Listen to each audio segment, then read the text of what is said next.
Hello, everybody. E3 is upon us, and we're here today to talk to you about the EA Play, the first of many conventions, conferences, things that are happening for E3. Not conventions, because the whole thing is a convention. But EA Play in itself is kind of a convention if you think about it, because they just have people come together and hang out. And this year, EA is not doing a press conference. Instead, they did a 2-hour-ish live stream covering a lot of things. They covered the new FIFA 20 that's going to introduce this Volta, like soccer football that's like out in the streets. They have Madden 20 that they announced. They announced a new expansion for Sims 4 Island Living that is tropical themed, but we're not going to talk about any of that. What we're going to talk about is the three big pieces of the new EA Play releases. We finally got gameplay from Jedi Fallen Order.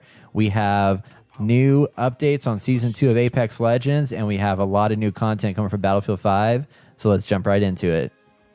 All right, Austin, Jedi Fallen Order. Oh, man. Here we are.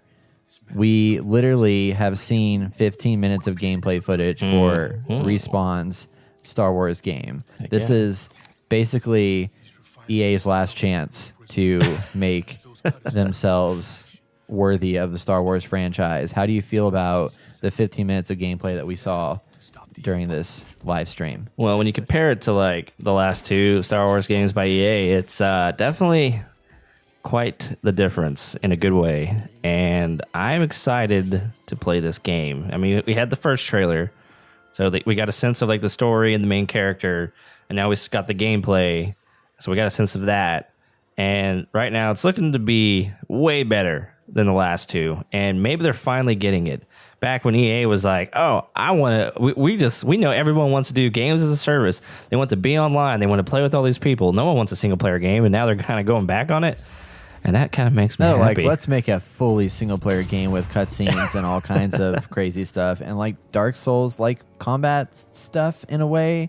It's very, very strange, but it seems to me that they ultimately let Respawn kind of do their thing and take reins and make a game. And this is interesting because, one, like EA, I don't think has really done a game in this vein ever in a long time. I mean, I feel like Dead Space is the last time that they've ventured into Uncharted territory and made something that was really interesting and crazy and different. And this is, again, them returning to that. And Respawn also has never done anything like this because they were Call of Duty guys before this, and then they went into Titanfall, and they made Apex, and now they're making a third-person melee combat-focused action RPG in a way, which we never got to see the skill tree and stuff like that. I really was anxious for them to open that menu and just like whenever they unlock skill points, I wanted to see like, what does this look like? Let me see that menu, but they didn't show it. Exactly. But that was okay. The first thing that caught my eye about this is, man, the graphics, awesome. I mean, to be expected. Right. But Unreal Engine is killing it here. Really, really shine. A lot of detail throughout the world and everything. And obviously seamless transitions from cutscene into gameplay. What did you think in your the first few minutes whenever you see that little rat running across the thing and then they reveal the character and then he goes up to the ledge and basically like grabs onto that like rope vine and just like swings across? Like, what did you think about when you saw that? I was a little different about it. Like, I immediately thought Titanfall. So I was like, interesting. I was like, okay. And then like he does the wall run and jump, and I was like, okay, Titanfall again. Like, I was hoping to see something a little different, but I mean, for mechanics wise and gameplay wise, I mean, if you string that along for a little segment throughout the missions, I see that being kind of fun, especially being this hopefully a more quick and fluid gameplay mechanics that transition from this into combat and stuff like that. I think that would be very interesting. I was a little lackluster about it. I more want to see like what's the story about and like get those real cinematic moments that we got from the trailer. And I get like this is just a demo.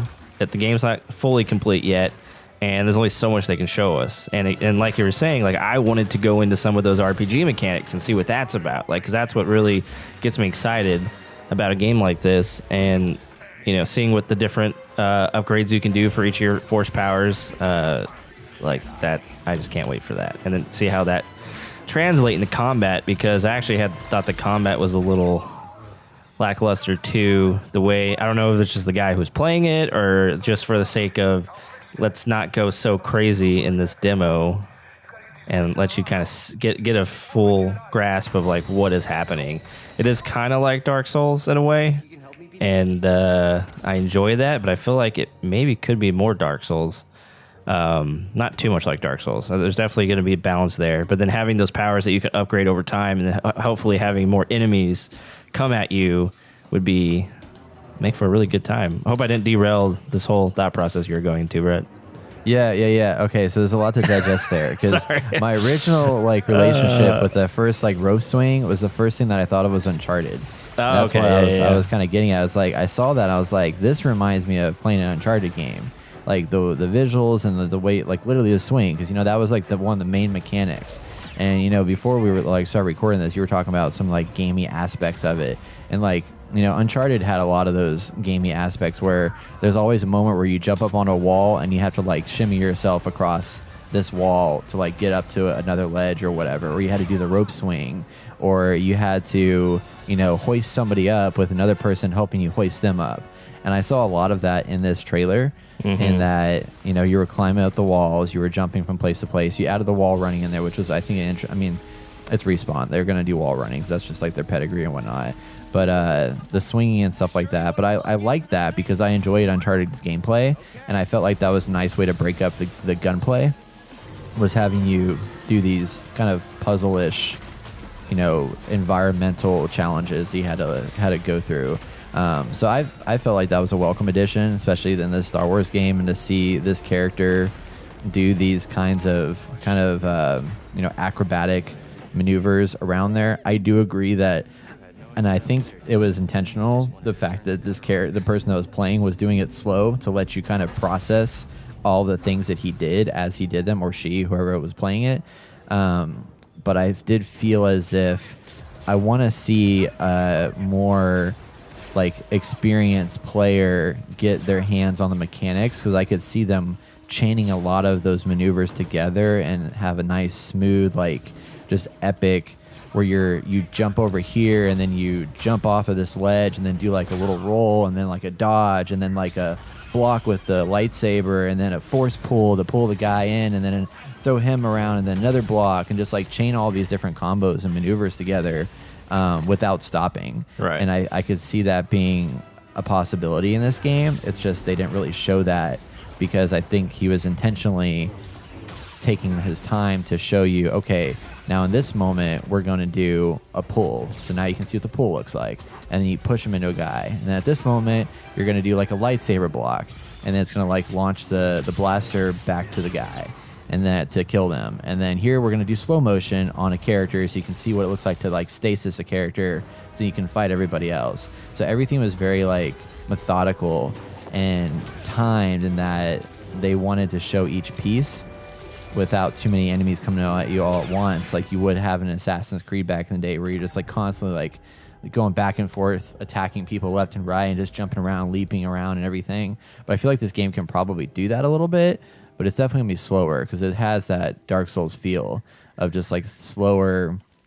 You have to think about how you're going to attack this next enemy. And I noticed there was a lot of one-on-one encounters, and then sometimes you would like move to the next enemy, but it seemed as if it, like in Dark Souls or in God of War, you are battling a person and it's you versus that person, and this isolated, even though there's stuff happening around you, it's isolated between you and this other character, and you're having to figure out how best to time your moves to dodge them and then attack them back and strike, parry, all that different stuff.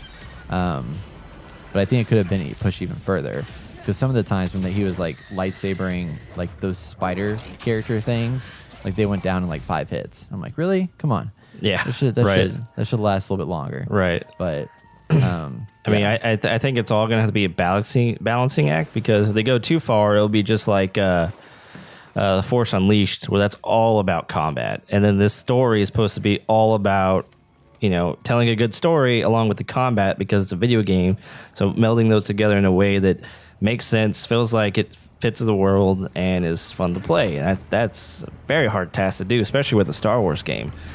Because there's just so much going on in all aspects. And then going back to how you thought it felt like Uncharted, I definitely get that, and I think that gameplay works good for that game.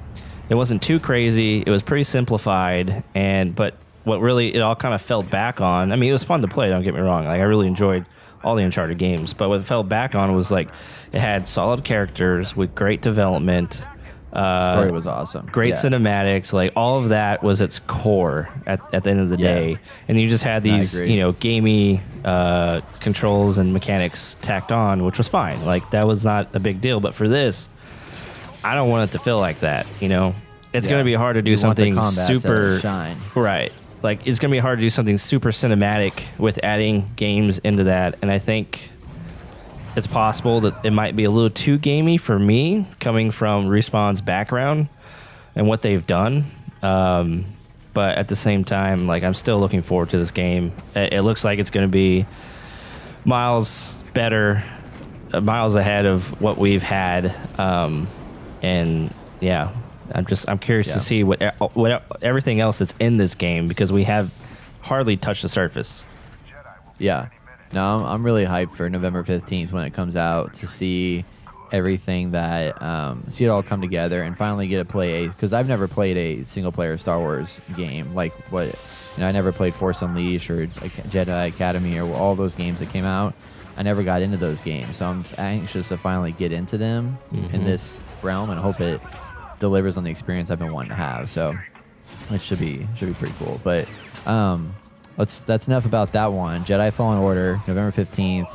Yeah, so there you have it. EA Play. Those of you that watch this video and are interested in learning more, stay subscribed to our YouTube channel because we got all kinds of new stuff coming out in the next couple of days. So stay tuned and we'll have all the coverage that you need right here at The Inner Gamer. Thank you.